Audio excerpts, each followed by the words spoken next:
พิธีวางศิลาฤกษ์โครงการก่อสร้างสถาบันการเมืองและการปกครองแห่งชาติลาวเขตภาคใต้มีขึ้นอย่างเป็นทางการในวันที่3ธันวาคมอยู่ที่บ้านค่อนไหลนครปักเซ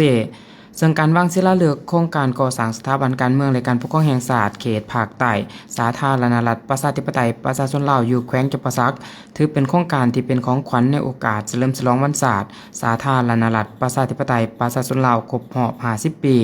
ก็คือวันที่2ธันวาคมปี1975หาวันที่2ธันวาคมปี2025วันเกิดประธานแก่สวนพรหมวิหารครบรอบ105 ปี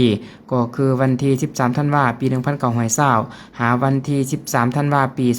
2025และเป็นของขวัญให้สาธารณรัฐประชาธิปไตยประชาชนลาวและแขวงจำปาสักอีกด้วยตั้งหน้าภาครัฐบาลแห่งสาธารณรัฐประชาธิปไตยประชาชนลาวเข้าร่วมโดยสหายศาสตราจารย์ปริญญาเอกกิ๊กแก้วไขคำพิทูลกรรมการกรมการเมืองศูนย์กลางภาคห้องนายกรัฐมนตรีแห่งสาธารณรัฐประชาธิปไตยประชาชนลาว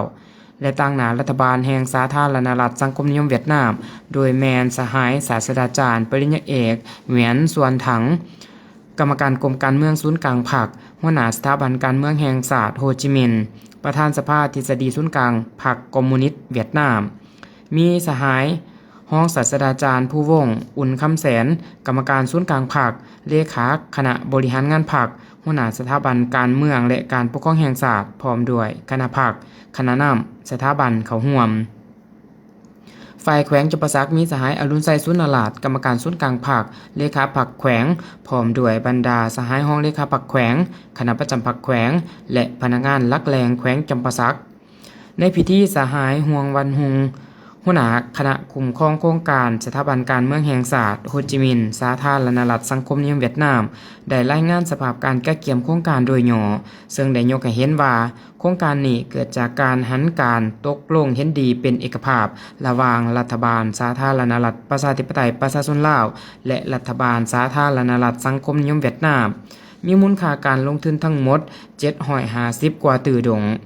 แรงทุนต้นต่อแมนทุนช่วยเหลือหลาจากรัฐบาลเวียดนามให้แก่รัฐบาลลาวและมีทุนสมทบจากรัฐบาลลาวอีกจำนวนหนึ่งโครงการมีระยะเวลาปฏิบัติงานทั้งหมดแต่ปี2026ถึงปี2035โดยแบ่งออกเป็น2ระยะการก่อสร้างหลักคือระยะที่1แต่ปี2026หาปี2030เน้นใส่การก่อสร้างอาคารหลักเพื่อรองรับการเรียนการสอนประกอบมีอาคารของการ5ชั้นอาคารของเรียน5ชั้นหอพักนักศึกษาหลังที่1และหลังที่2หอพักพนักงานและระบบพื้นฐานโครงสร้างเทคนิคงบประมาณสำหรับระยะนี้แมน487ตื้อกว่าดงส่วนระยะที่2ก็คือปี2031หาปี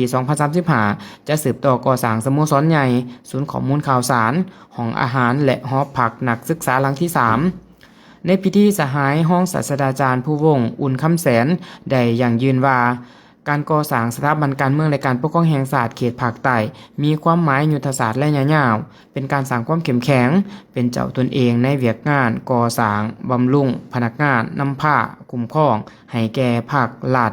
เมื่อก่อสร้างสำเร็จจะเป็นบ่อนศึกษาอบรมบำรุงยกระดับทฤษฎีมาร์กเลนินแนวคิดโฮจิมินห์แนวคิดไก่สนพรหมวิหารเผยแผ่มุ่นเสือความสามัคคีระหว่างลาวเวียดนามให้ซึมเลิกเขาในทันแถวพนักงานสมาชิกพรรคพร้อมทั้งเสริมสร้างความรู้ทั้งด้านทฤษฎีการเมืองการปกครองที่ทันสมัยให้แก่พนักงานลักแรงเพื่อสร้างความเข้มแข็งให้แก่พรรคและสามารถนำพาประเทศชาติไปสู่ความเจริญรุ่งเรืองได้อย่างมั่นคง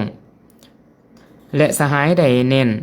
ให้คณะคุ้มครองโครงการประสานสมทบกันอย่างแน่นแฟ้นเพื่อสีนำติดตามการจัดตั้งปฏิบัติโครงการให้ไปตามแผนผังที่กำหนดไว้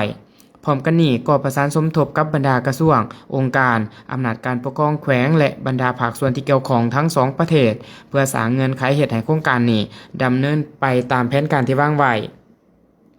สหายศาสตราจารย์ปริญญาเอกแหวนส่วนถังก็ได้มีคำเห็นอย่างยืนถึงความมุ่งมั่นของพรรคและรัฐบาลเวียดนามในการสนับสนุนภารกิจสร้างสรรค์พัฒนาของลาวโดยเฉพาะแม่นการพัฒนาทรัพยากรมนุษย์ซึ่งเป็นปัจจัยตัดสินสีขาดการพัฒนาประเทศชาติพิธีวางศิลาฤกษ์ในมื้อนี้ได้สิ้นสุดลงโดยคณะการนำขั้นสูงของ2ฝ่ายซึ่งสัญญาแห่งการเริ่มต้นลงมือก่อสร้างอย่างเป็นทางการ สถาบันแห่งนี้จะยืนต้นสง่างามอยู่ดินแดนจำปาสักเป็นดังดอกไม้ที่หอมหวนและเป็นสัญลักษณ์แห่งมิตรภาพที่บ่มีวันจืดจางระหว่างลาวและเวียดนาม